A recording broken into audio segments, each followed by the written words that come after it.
નમસ્કાર વિદ્યાર્થી મિત્રો, કેમ છો? મજામાં? જ્ઞાનમંત્રી મોડર્ન સ્કૂલની યુટ્યુબ ચેનલ ઉપર આપ સર્વ વિદ્યાર્થી મિત્રોનું હું હાર્દિક સ્વાગત કરું છું. વિદ્યાર્થી મિત્રો, આપણે ધોરણ 11 ભૂગોળ વિષયની અંદર છેલ્લે આપણે પ્રકરણ નંબર 8 વાતાવરણ અને ત્યાર પછી પ્રકરણ 9 તાપમાન, બરાબર છે.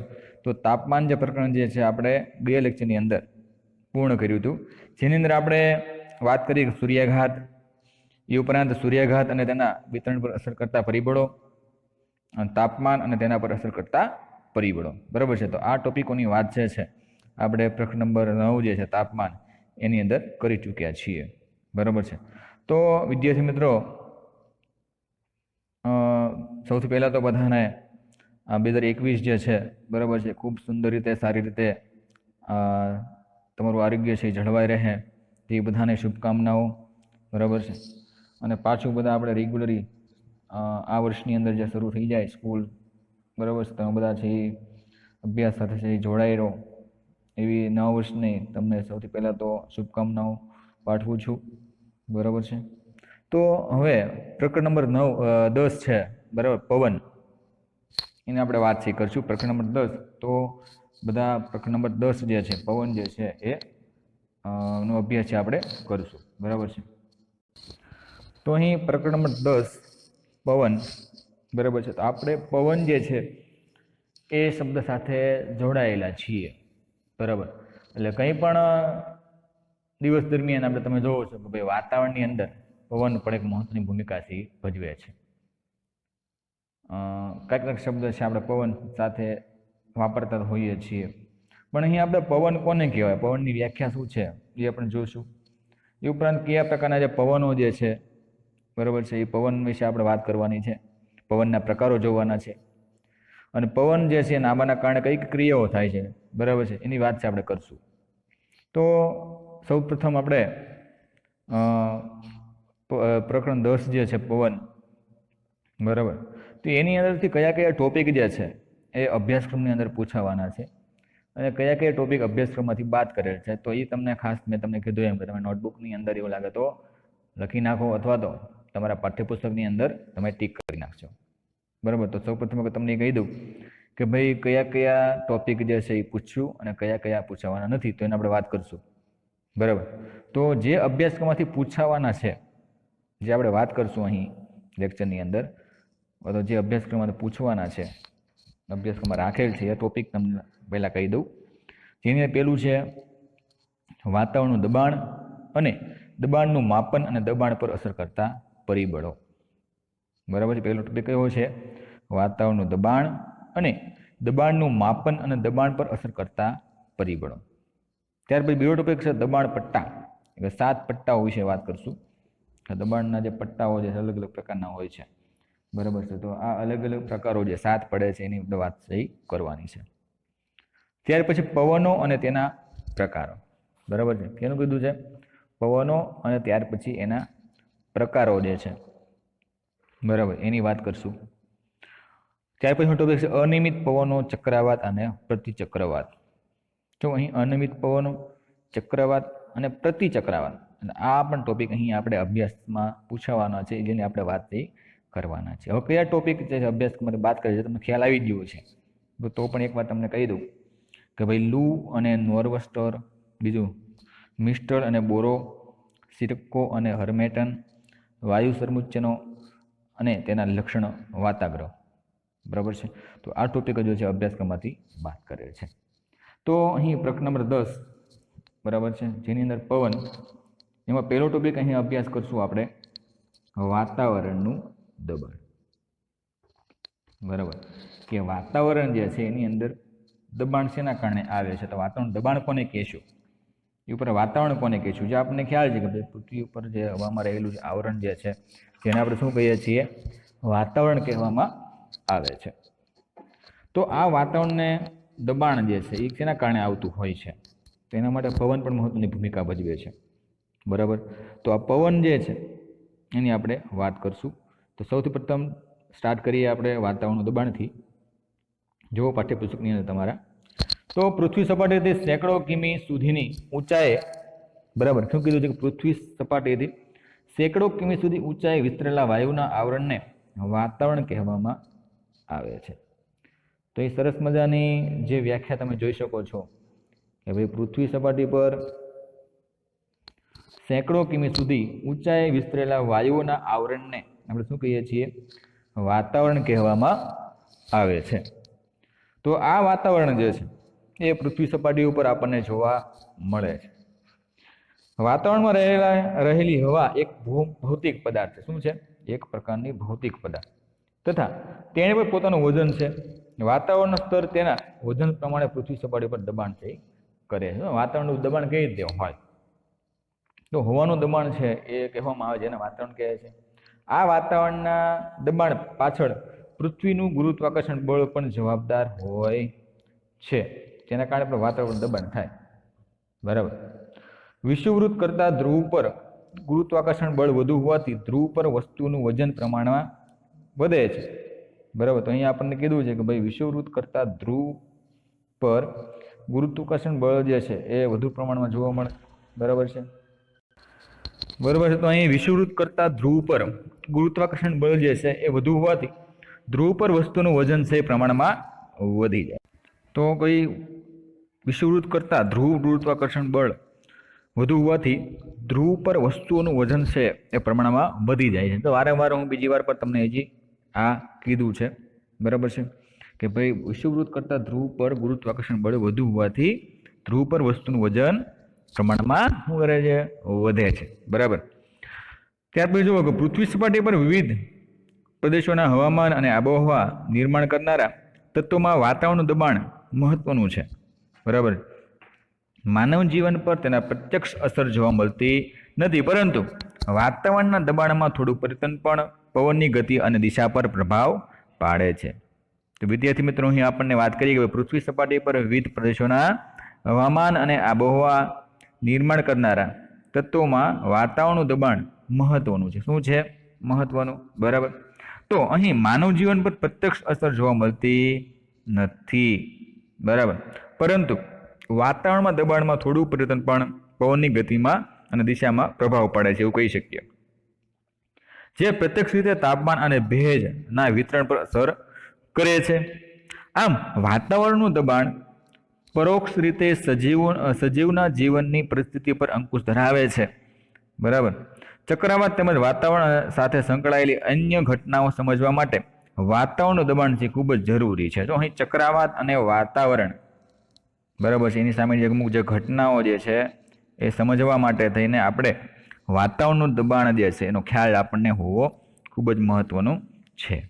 તો આ દબાણ જે વાતાવરણની અંદર થતું હોય છે, તો એ વાતાવરણના દબાણનું માપન કઈ રીતે કરશું? બરાબર છે. તો અહીં આપણને એ પણ વાત કરી છે કે ભાઈ દબાણનું માપન. ઓકે. તો વાતાવરણનું દબાણ સેન્ટીમીટર કે ઇંચ કે મિલીબાર એકમથી મપાય છે. ખાસ તમારા વિદ્યાર્થી મિત્રો યાદ રાખશું કે ભાઈ વાતાવરણનું દબાણ જે છે એ કયા એકમોથી માપવામાં આવે છે. તો અહીં આપણને કીધું છે કે સેન્ટીમીટર કે ઇંચ કે મિલીબાર, તો ત્રણેય રીતે આપણે એનું દબાણ છે એક એકમથી માપી શકીએ. પરંતુ હવામાન મથકોમાં નોંધ રાખવા તથા હવામાન નકશાઓમાં વાતાવરણનું દબાણ દર્શાવવા માટે મિલીબાર એકમનો વધુ ઉપયોગ કરવામાં આવે છે. તો વધારે વાતાવરણ દબાણ નકશા અને વાતાવરણનું દબાણ માપવા માટે દર્શાવવા માટે થઈને વધારે ઉપયોગ શેનો થાય છે? મિલીબારનો. ઓકે.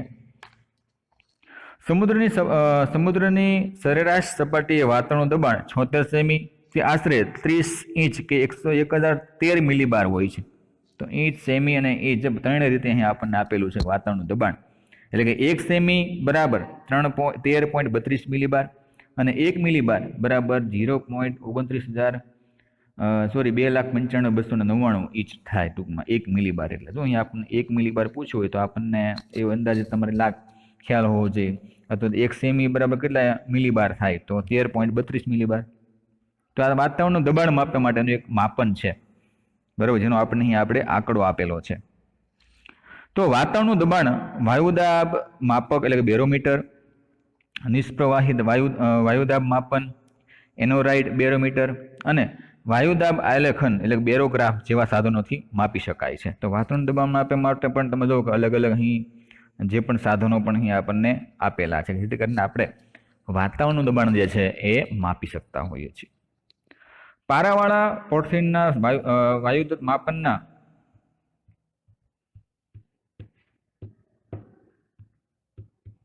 બરાબર છે કે ભાઈ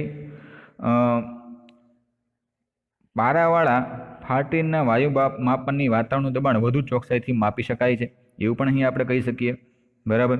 તો વાતાવરણના દબાણ પર અસર કરતા પરિબળો, તો આ વસ્તુ આપણે જોયું કે વાતાવરણનું માપન કઈ રીતે થઈ શકે અને વાતાવરણનું દબાણ જે છે એ શું છે. બરાબર, એના વિશે આપણે ખ્યાલ મેળવ્યો. ત્યાર પછી આગળ વિદ્યાર્થી મિત્રો આપણે વાત કરશું કે ભાઈ વાતાવરણના દબાણ પર અસર કરતા પરિબળો કયા કયા છે, કારણો, પરિબળો એટલે કે કારણો કયા કયા છે કે જે વાતાવરણ પર અસર છે એ કરે છે. તો અહીં આપણે જોઈએ છીએ કે વાતાવરણ પર દબાણ કરતા અસર કરતા પરિબળો, જેમાં અહીં ઊંચાઈ પેલું એનું પરિબળ છે કે ભાઈ પૃથ્વી સપાટીના વિવિધ ભાગો પર વાતાવરણનું દબાણ જુદા જુદા જોવા મળે. બરાબર, વાતાવરણ છે એ એક સરખું હોતું નથી. બધી જગ્યાએ વાતાવરણનું જે પ્રક્રિયા જે છે એ અલગ અલગ પ્રકારે જોવા મળતી હોય છે. વાતાવરણના દબાણના અસમાન વિતરણ માટે ઊંચાઈ, તાપમાન, બાષ્પ પરિબળ છે જવાબદાર છે. શું છે? ઊંચાઈ, તાપમાન, અહીં તમે જોઈ શકો છો ઊંચાઈ, તાપમાન, બાષ્પ એટલે કે ભેજ, બરાબર, એ બધા પરિબળો છે એના માટે જવાબદાર હોય છે કે વાતાવરણના દબાણ પર અસર કરતા પરિબળો. જેની અંદર સૌપ્રથમ વખત વિદ્યાર્થી મિત્રો આપણને ઊંચાઈ, બરાબર છે, એનું સૌપ્રથમ પહેલું પરિબળ કયું છે? ઊંચાઈ. કે ભાઈ પૃથ્વી સપાટીથી અનેક કિમી ઊંચાઈ સુધી હવાના થર આવેલા છે. બરાબર છે કે ભાઈ હજારો કિમી વધારે ઊંચાઈ તમે જોશો તો ત્યાં હવા છે એ પથરાયેલી છે. પૃથ્વીના ગુરુત્વાકર્ષણ બળને લીધે હવાનો દરેક થર તેની નીચેના થર પર દબાણ કરે. શું કરે છે? પૃથ્વીના ગુરુત્વાકર્ષણ બળને લીધે હવાનો દરેક થર તેની નીચેના થર પર દબાણ કરે છે. તેથી વાતાવરણના નીચેના ભાગ પર હવા દબાયેલી અને ઘટ હોય છે, જ્યારે ઉપર ભાગ પર તે પાતળી હોય છે. શું હોય છે? ઉપરના ભાગ પર હવા જે છે એ કેવી રીતે જાય છે? પાતળી છે. જેમ જેમ તમે ઊંચાઈ તમે જુઓ કે ગિરનાર પર્વત ઉપર જાઓ અથવા તો આમ ઉપર જેટલી ઊંચાઈ તમે જતા હશો તો ત્યાં તમારે ઓક્સિજનની જરૂર છે એ પડતી હોય છે. અથવા તો વાતાવરણમાં હવા જે કેવી થતી જાય છે? પાતળી થતી જતી હોય છે. બરાબર, જેથી કરીને આપણને શ્વાસમાં તકલીફ પડે. ઓકે, તો કોઈ પણ સ્થળની ઊંચાઈ જેમ જેમ વધારે તેમ તેમ સ્થળની હવાનું વધુ પાતળી હોય છે, એવું પણ આપણે કહી શકીએ. પાતળી હવાનું દબાણ ઓછું એટલે કે હલકું હોય છે. કેવું હોય છે? અહીં કીધું છે કે પાતળી હવાનું દબાણ કેવું હોય છે? ઓછું હોય છે, એટલે કે હલકું હોય છે, એવું પણ કહી શકીએ. સમુદ્ર સપાટીથી ઊંચાઈ જતા સરેરાશ 165 મીટર ઊંચાઈ એટલે કે 1 સેમી કે 13.32 મિલીબાર દબાણ ઘટે છે. જેમ જેમ ઉપર તમે જાઓ તમે જુઓ તો 1 સેમી જેટલો હવા છે કેવી થતી જાય છે? પાતળી થવા. હવાનું દબાણ કેવું થતું જાય છે? ઘટતું જાય છે. બરાબર. હિમાલયનું માઉન્ટ એવરેસ્ટ શિખર લગભગ 8,848 મીટર ઊંચું છે. તમે અગાઉમાં પણ અભ્યાસથી તમે કરી શક્યા છો કે ભાઈ માઉન્ટ એવરેસ્ટની ઊંચાઈ કેટલી છે? 8,848 મીટર ઊંચું છે. તે હવા પાતળી હોવાથી હવાનું દબાણ આશરે 54 સેમી કે 320 મિલીબાર જેટલું ઘટે છે. કેટલું છે? 54 સેમી ઘટે. તમે જુઓ એટલે કે 320 મિલીબાર ઘટ જે છે ઉપર છે હોતી હોય છે. તો અહીં સરસ મજાનું આપણને ક્રિચફિલ્ડના મતે ઊંચાઈ પ્રમાણે હવાનું દબાણ અહીં આપણને કીધેલું છે. તમે જોઈ શકો છો વિદ્યાર્થી મિત્રો કે ભાઈ ઊંચાઈમાં સમુદ્ર સપાટી અને હવાનું દબાણ એટલે કે મિલીબાર. ઓકે, તો અહીં તમે 1000 સમુદ્ર સપાટીથી ઊંચાઈ કેટલી? 1000 છે. બરાબર છે. તો ત્યાં એની સામે તમે જોવો છો 1013 મિલીબારની અંદરથી 899 જે છે, બરાબર, 899 હવાનું દબાણ છે મિલીબારમાં હોય છે. 13,000 મીટરે તમે જોઈશો, 3,000 મીટરે, તો એની સામે 701 મિલીબાર જે છે એ હોય છે. 5,000 સામે 540, એ જ પ્રમાણે 10,000 સામે 265. જો કે આ હવા જે છે એનું દબાણ છે એ હોય છે. બરાબર, આ ભાઈ એવું કહે છે, એવું પણ અહીં આપણે કહી શકીએ. ત્યાર પછી બીજું એક મહત્વનું પરિબળ જે છે એ છે તાપમાન. શું છે? તાપમાન. ઓકે, ગરમીને કારણે હવા પ્રસરે છે અને વધુ જગ્યા રોકે છે. જેમ જેમ ગરમી વધતી જાય છે વિદ્યાર્થી મિત્રો, એમ એમ હવા કેવું થતી જાય છે? વધારે જગ્યા રોકતી જાય છે. તેથી હવાનું દબાણ ઘટે છે. જ્યારે ઠંડીથી હવા સંકોચાય છે, જેમ જેમ ઠંડી વધારે હોય તો હવા કેવી થતી જાય છે? સંકોચાતી જતી હોય છે અને ઓછી જગ્યાથી રોકે છે. આવી હવા ભારે બને છે, પરિણામે હવાનું દબાણ છે એ વધે છે. જ્યારે આવી પરિસ્થિતિ જ્યારે આવે, બરાબર છે, ત્યારે હવા છે એ પાતળી બને છે, હવા ભારે બને છે અને એના કારણે હવાનું દબાણ છે એ વધતું જાય છે. અને તાપમાન પણ એના માટે મહત્વનું પરિબળ ગણી શકાય. તાપમાનના તફાવતને કારણે દિવસે હવાનું દબાણ ઓછું હલવું છે, જ્યારે રાત્રિના સમયે વધુ હોય છે. તો તાપમાનના કારણે એવું થતું હોય કે ભાઈ રાત્રે ઓછું હોય ને સવારે તમે જો રાત્રિના સમય વધુ હોય અને દિવસે તમે જો હવાનું દબાણ જે છે ઓછું પણ હોય છે. તાપમાનમાં પણ એ પણ મહત્વનો ભાગ જે છે એ ભજવે છે. ઉનાળામાં જમીન વિસ્તારો પર હવાનું દબાણ હલકું અને શિયાળામાં દબાણ ભારે હોય છે. એવી જ રીતે વિષુવવૃત્તના પ્રદેશોમાં તાપમાન ઊંચું હોવાથી હવાનું દબાણ હલકું અને ધ્રુવ પ્રદેશોમાં તાપમાન ઘણું નીચું હોવાથી હવાનું દબાણ છે ભારે જોવા મળે છે. તો અહીં ઉનાળાની વાત આપણે કરી છે કે ઉનાળા અને શિયાળા દરમિયાન હવા કેવી હોય છે. તો ઉનાળામાં તમે જોવો છો કે જમીન વિસ્તારોની અંદર હવા જે છે એ દબાણ હલવું હોય, ત્યારે શિયાળાની અંદર તમે જુઓ તો દબાણ કેવું હોય છે? ભારે હોય છે. બરાબર. આમ હવાનું દબાણ જે તે સ્થળના તાપમાન ઉપર આધાર રાખે છે. મહત્વની વસ્તુ એ છે કે જે તે સ્થળ હોય એ પ્રમાણેનું દબાણ જે છે એ તાપમાન પર આધાર રાખતું હોય છે. તો આ એક મહત્વનું પરિબળ બીજું હતું. ત્યાર પછી એનું ત્રીજું પરિબળ જે છે ભેજ. ભેજ એટલે કે બાષ્પ એને પણ કહી શકીએ. બાષ્પ એટલે કે ભેજ. ઓકે. હવા કરતા ભેજ વજનમાં હલકો છે. શું છે?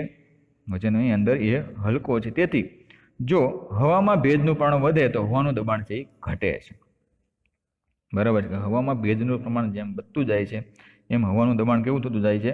ઘટતું જાય છે. જ્યારે હવામાં ભેજનું પ્રમાણ ઘટે તો હવા ભારે બને છે અને તેનું દબાણ પણ વધે છે. બરાબર. તો અહીં આપણને કીધું કે હવામાં ભેજનું પ્રમાણ જેમ જેમ ઘટે તો હવા ભારે બને છે અને દબાણથી વધે છે. એટલે ભેજ પણ એ મહત્વનો પરિબળ છે. બરાબર. ચોમાસાથી હવામાં ભેજ વધુ હોય છે. બરાબર. ચોમાસા દરમિયાન તમે જો સવારે ભેજ છે એ પડતો હોય, અમુક વાર એવું પણ બને. શિયાળાની અંદર પણ એવું થાય. બરાબર. એટલે કે ચોમાસાની હવામાં ભેજ વધુ હોય છે, તેથી હવાનું દબાણ છે એ ઘટે છે. શું થાય છે? હવા છે ઘટતી હોય છે.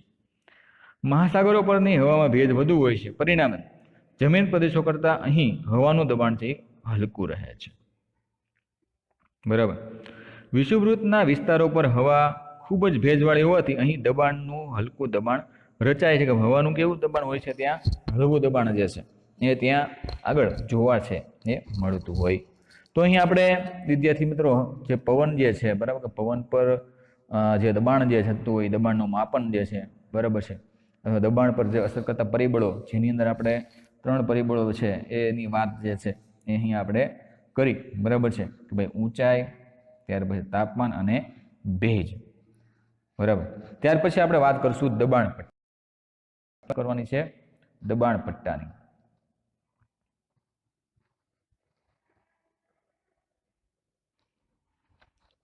એને આપણે પ્રેશર બેલ્ટ પણ કહી શકીએ. બેલ્ટ એટલે દબાણ કરવું, પ્રેશર. ઠીક છે. તો જોઈએ તેની અંદર તો હવાના દબાણમાં ફેરફાર લાવનારા પરિબળોની અસરને લીધે પૃથ્વી સપાટી પરના જુદા જુદા પ્રદેશો પર હલકું કે ભારે દબાણ છે એ ઉદ્ભવે છે.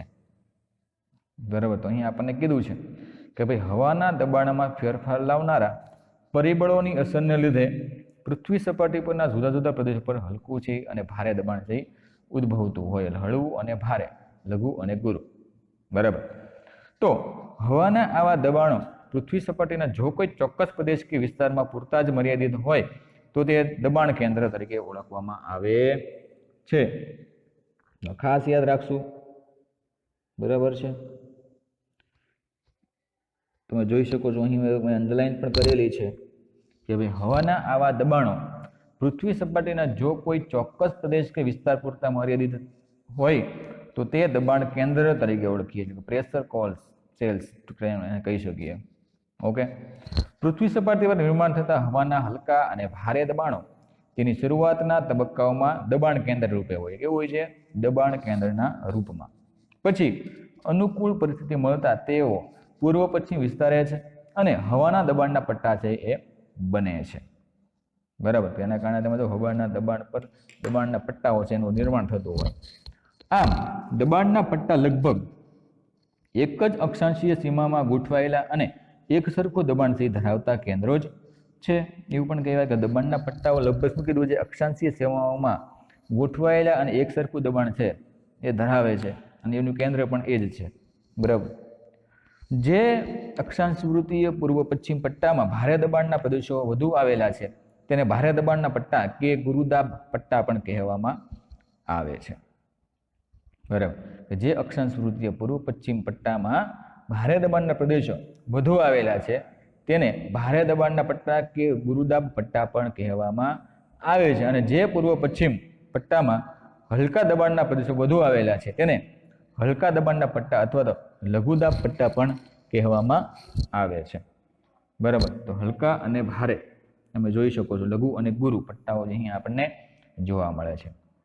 આમ આ પ્રકારના પટ્ટાઓ આકૃતિ 10.1 ની અંદર આપણને દર્શાવવામાં આવે છે. તમે જોઈ શકો છો આકૃતિ 10.1 તમે અહીં આપણને આપેલી છે.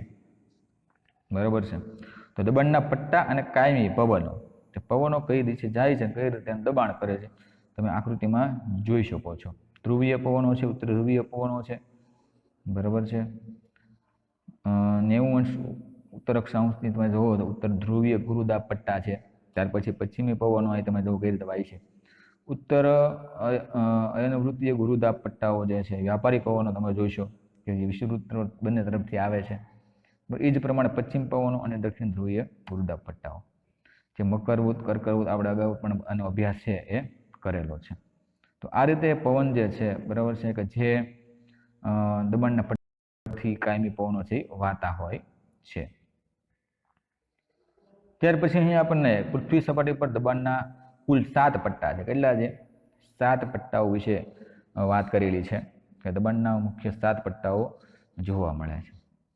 એમાં દબાણના પટ્ટાનું નામ, દબાણની માત્રા કેટલી છે, ગોળાર્ધ કેવી છે અને અક્ષાંશીય સ્થાન કેટલું છે.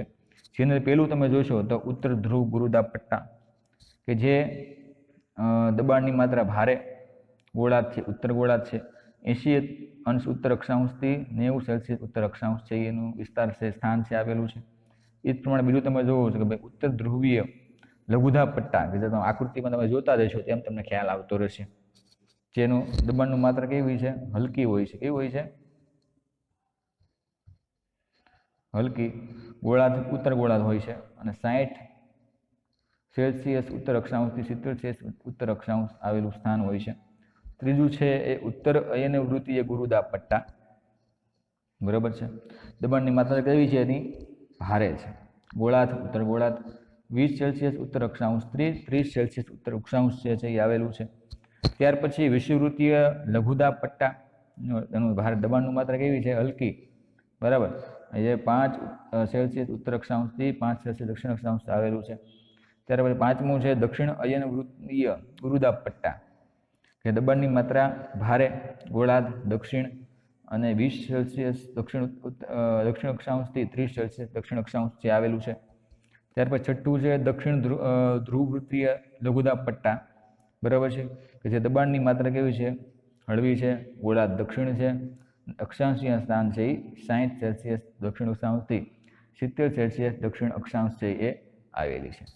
અને છેલ્લે તમે જોશો કે દક્ષિણ ધ્રુવીય ગુરુદાબ પટ્ટા, એ દબાણની માત્રા છે ભારે ગોળાર્ધ દક્ષિણ અને તમે જોઈ શકો છો કે ભાઈ દબાણ જે છે 80 દક્ષિણ અક્ષાંશથી 90° દક્ષિણ અક્ષાંશ જે છે એ અક્ષાંશીય સ્થાન છે એનું આવેલું છે.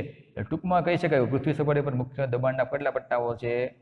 7 પટ્ટા છે. બરાબર. 7 પટ્ટાઓ તમને ખ્યાલ હોવા જોઈએ. ત્યાર પછી આપણે વિદ્યાર્થી મિત્રો આગળ વધીએ તો એની અંદર પેલું તમે લઘુદાબ પટ્ટાઓ વિશે વાત કરી છે. બરાબર છે. લઘુદાબ પટ્ટા કે વિષુવવૃત્તની આસપાસ 5° ઉત્તર અક્ષાંશથી 5° દક્ષિણ અક્ષાંશ વચ્ચેનો પ્રદેશ સૂર્યના કિરણો 12 માસ લગભગ લંબ રૂપે પડે છે. કેવું પડે છે? લંબ રૂપે પડે છે. આના કારણે તેને પૃથ્વીની ઉપર જે 12 માસ જેના જે કિરણો છે, સૂર્યના કિરણો કેવા પડે છે? લંબ રૂપે પડે છે. તેથી ત્યાં સૂર્યાઘાત 12 માસ વધુ પ્રમાણમાં મળે છે. બરાબર. આવી પરિસ્થિતિ હોય, બરાબર, તેથી ત્યાં શું કીધેલું છે કે સૂર્યાઘાત જે છે, બરાબર, એ 12 માસ વધુ જોવા મળે. પરિણામે અહીં હવા એક ધારી ગરમ છે રહે છે.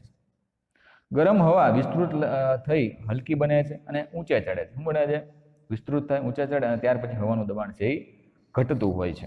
અહીં હવા અતિશય ભેજવાળી હોવાથી પણ દબાણ છે એ ઘટે છે. તો ભેજવાળી દબાણ હોય તેના કારણે દબાણ કેવું થતું જાય છે? ઘટતું જાય છે.